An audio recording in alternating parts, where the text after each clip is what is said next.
از امیناکی لسر شهید سولین بجم جبرکو من و 10 ساله هفره دبستان خوندیه ده 2014 دا مامه شهید صالح شهید کرد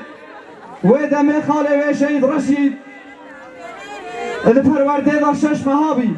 پشتیش پرورده در کت هات چو مال خاله خو گود جه شهید صالح را گود از سوز دمته از طولات العرده نهلم او 2015 دا هات مالباته لگل باب خورینشت و ازیدی روشاوای کردستان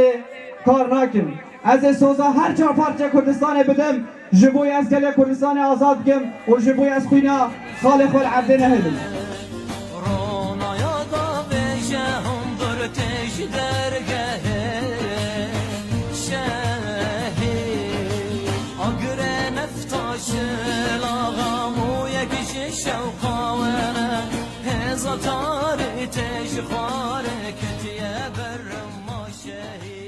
از دبیجم سر دایک و باوه رهوال سولی ساق به از دبیجم کو کچک هیجا و دلال و برومت کو جان خوش بو وی ولاتی دا بو وی آخه دا سر و ساق به ون هیجای به شهادتنا اف کچا دلالی خوشک برومت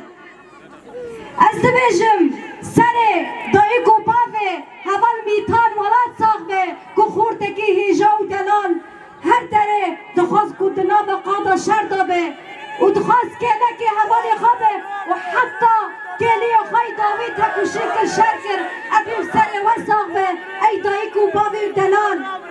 جبوه ام حمو گلی خارد بیجن و ام ری حوالی خارد بیجن ام بین سر ری حمو حوالی مجی ساقبه کو حوالتی به اف هرسی حوالا را کرن و اف سوز و بریار دان ایرو در دور اف شهیدا کن بونه در دور حوالی خواه کن بونه اف جبو ما مورال و معنویت کی پر مزنه برا همو کسی داگر کر ایکو دخوازه ولات ما داگر بکه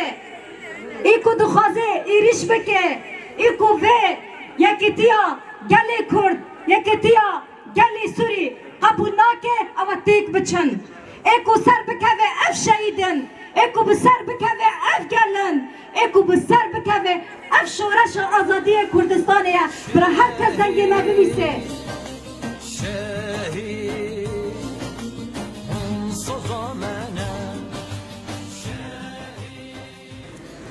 گوجاره که دی لپی من نگره و پرسا من نگره اگر تجمع حزدی تج حوالی محمیا حزبی جبوی و اسوز دم شهید سولین حمی حوالی و حمی کسی پر کار کرین وقت شهید سولین دل خود جه خود دل مدا بگیرن تشخارك يا بر ما شهيد